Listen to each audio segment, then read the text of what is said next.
Yo, what's up, guys? Here's the August 22nd trade recap. Yeah, let's get into it.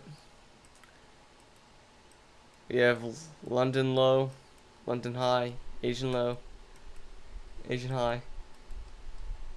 So price came up and swept Asian high, but then invalidated this fair value gap. Then, if I would have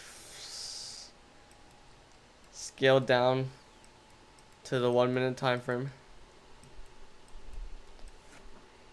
and entered off this push out of the inverted fair value gap and put my stop on this fair value gap,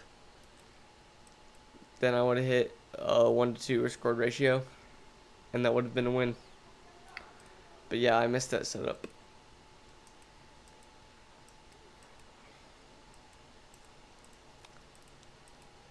And then we tapped into it a London high after 30-minute close, and we got a small reaction, but I don't know why I entered off this. I don't know why I entered off this. It's a stupid thing to enter off of because it's a very small reaction.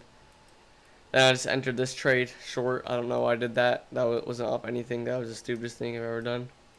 So yeah, I got pretty emotional. I missed this very good setup right here. So yeah, kind of sucks. So yeah, I will never get emotional again, and I'll stick to my strategy 100% even if I miss a trade. Hopefully I won't miss any more trades. Peace.